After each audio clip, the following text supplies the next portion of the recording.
டூடி entertainment Surya Jyothika தயாரிப்பில் பிரேம்குமார் இயக்கத்தில் கார்த்தி மற்றும் அரவிந்த் சாமி நடிக்கும் மெய்யழகன் செப்டம்பர் 27 முதல் உங்கள் அபிமான திரையரங்குகளில். திருப்பதி லட்டு சர்ச்சை விவகாரம் விஸ்வரூபம் எடுத்துள்ளது. ஆந்திராவின் முன்னாள் முதலமைச்சர் ஜெகன்மோகன் ரெட்டியின் வீட்டின் மீது தாக்குதல் நடத்தப்பட்டிருக்கிறது. அந்த காட்சிகளை முதலில் பார்த்து விடுவோம். பாஜகவினர் அவருடைய வீட்டை முற்றுகையிட்டார்கள். அவருடைய வீட்டில் காவி சாயம் பூசியும் கல் அடித்து செக்யூரிட்டி ரூமின் கண்ணாடியை உடைத்தும் அங்கே சம்பவங்கள் அரங்கேறி இருக்கின்றன. அந்த காட்சிகளை முதலில் பார்த்துவிடும்.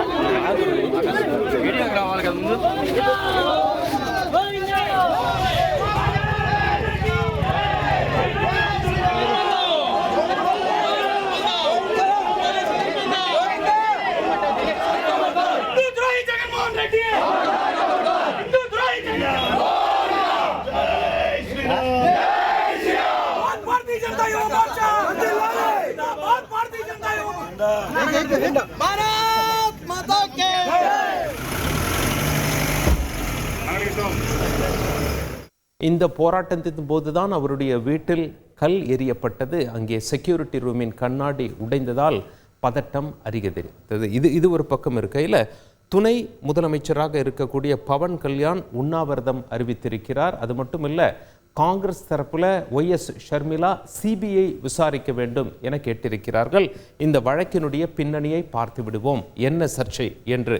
அதாவது சந்திரபாபு நாயுடு ஆந்திராவின் முதலமைச்சர் தான் முதல்ல சொன்னார், திருப்பதி லட்டு தயாரிக்கும் நெய்யில் விலங்குகளின் கொழுப்பு கலந்திருப்பதாக ஆய்வகங்களின் அறிக்கை குறிப்பிடுகிறது என சந்திரபாபு நாயுடு தெரிவித்ததை உறுதிப்படுத்தினார் திருமலை திருப்பதி தேவஸ்தான நிர்வாக அதிகாரி ஷியாமலா ராவ். அதன் பிறகுதான் அடடா இவ்வளவு பெரிய ஒரு தவறு இங்கே நடந்திருக்கிறதா என பக்தர்கள் கொந்தளித்திருக்கிறார்கள். சரி, இன்னைக்கு காலையில் நீங்கள் தினத்தந்தி பேப்பர் படிச்சிருந்தீங்கன்னா இதனுடைய பின்னணி தெரியும். பேப்பரில் வந்த சுருக்கத்தை முதலில் உங்களுக்கு சொல்லிவிடுகிறோம். அதாவது தூய்மையான நெய் எவ்வாறு தயாரிக்கப்படுகிறது என்பதை நாம் புரிந்து கொண்டால் இந்த கலப்படம் ஏன் நடந்திருக்கு என்பது நமக்கு தெரிந்துவிடும்.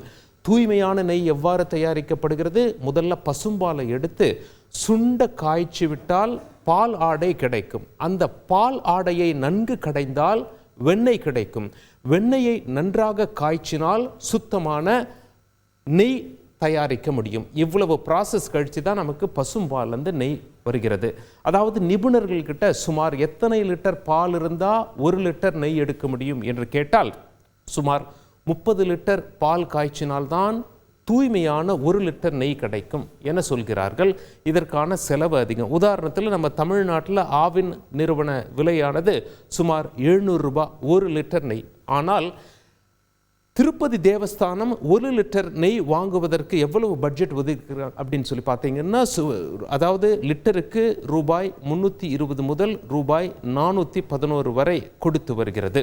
சரி, எத்தனை கம்பெனி, அதாவது முதல்ல பக்தர்கள் கிட்ட இருந்து புகார் வருகிறது, லட்டில் குவாலிட்டி இல்லை, நெய் தரமாக இல்லை அப்படின்னு சொல்லிட்டு. பிறகு அந்த நெய்யானது ஆய்வகத்திற்கு அனுப்பப்படுகிறது. அந்த ஆய்வக அறிக்கையில் நெய்யில் சோயாபீன், சூரியகாந்தி, பனை மற்றும் மாட்டிறைச்சி, பன்றி இறைச்சி கொழுப்பும் இதில் சேர்த்திருப்பது உறுதிப்படுத்தப்பட்டுள்ளது என்று தகவல் வெளியான பிறகு அனைவரும் அதிர்ச்சி அடைந்து விட்டார்கள். 5 தனியார் நிறுவனங்களிடமிருந்து நெய் வாங்கப்பட்டது. சர்ச்சைக்கு பின்னர் கர்நாடகா அரசு சார்பாக தயார் செய்யப்படும் நெய், நந்தினி என்று அழைப்பாங்க இல்லையா, அந்த நிறுவனத்தை அங்கிருந்து வாங்கப்பட்டு வருகிறது, குறிப்பிடத்தக்கது. சரி, முன்னாள் முதலமைச்சர் ஜெகன்மோகன் ரெட்டியை இந்நாள் முதலமைச்சர் சந்திரபாபு நாயுடு கட்சியினர் குறி வச்சிருக்காங்க. ஜெகன்மோகன் ரெட்டி ஆட்சி காலத்தில் தான் இவ்வாறு நடைபெற்றது என்று குற்றம் சுமத்தி வருகிறார்கள். ஜெகன்மோகன் ரெட்டி என்ன சொல்றார் அப்படின்னா, ஆய்வு முடிவுகளை தேவஸ்தானம் வெளியிடுவதற்கு பதிலாக தெலுங்கு தேசம் கட்சியினர் வெளியிட காரணம் என்ன என்ற கேள்வியை முன்வைத்து, அரசு இதில் பெரிசாக தலையிட முடியாது, தேவஸ்தானம் அவங்க டெண்டரெல்லாம் விட்டுத்தான் நெய் கொள்முதலுக்கு அவங்க அந்த ப்ராசஸ் எல்லாம் உரிய நடைமுறையை கடைபிடித்து செயல்படுகிறார்கள் என்று ஜெகன்மோகன் ரெட்டி என்ன பண்ணியிருக்கார் அப்படின்னா, பிரதமர் மோடி இந்த விவகாரத்தில் தலையிட வேண்டும் என்ற வேண்டுகோளை விடுத்திருக்கிறார்.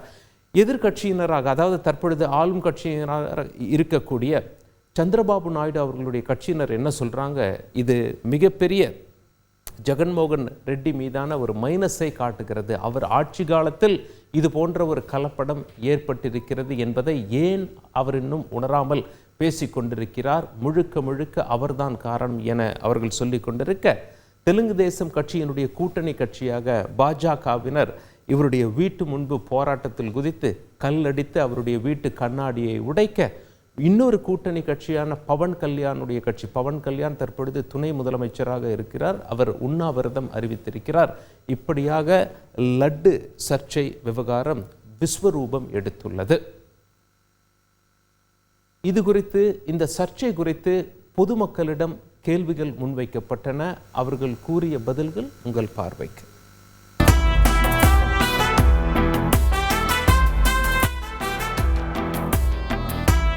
இல்லை, மன்னிப்பு அவரே தவறு செஞ்சுட்டார் தான் அர்த்தம். மன்னிப்புக்கு வரக்கூடாது, அவரும் கண்டுபிடிக்கணும். அவர்களோட சேர்ந்து அதை கண்டுபிடிக்கிறது அவர் முயற்சி எடுக்கணும். அது யாராக இருந்தாலும் அரசியல் ஆக்கக்கூடாது, அதை அரசியல் இல்லாமல் கண்டுபிடிக்கணும். கடவுள் சமாச்சாரங்கிறது அரசியல் ஆக்கக்கூடாது. அதை சுத்தபத்தமாக நாங்கள் குளிச்சுட்டு எதுக்காக நாங்கள் திருப்பதிக்கு வரோம் சொல்லுங்கள்? சுத்தபத்தமாக இருக்கணும் தான் நாங்கள் வரோம். அதில் நீங்கள் கொழுப்பு கலந்தீங்கன்னாக்கா நாங்கள் என்னத்துக்கு சாப்பிட்ணும்? அதை சொல்லுங்கள், நீங்களே சொல்லுங்கள். ஏதாவது தப்பாக இருந்தால் நீங்களே சொல்லுங்கள். விசாரணை கேட்டுக்கிறாங்க, தப்பு இல்லைங்க. ஒன்று, நாங்கள் கிட்டத்தட்ட 40 வருஷமாக கோயிலுக்கு போயிட்டு தான் இருக்கிறோம்.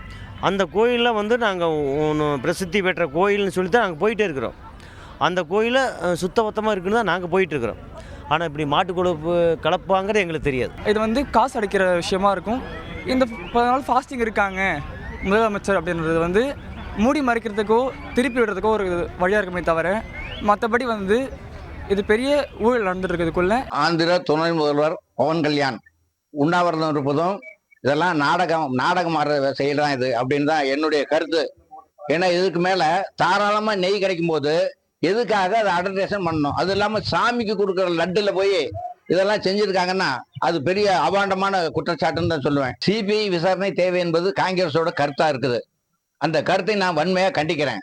என்ன காரணம்னா, சிபிஐங்கிறது மூடி மறைக்கிறதுக்கான வேலை தான் அது.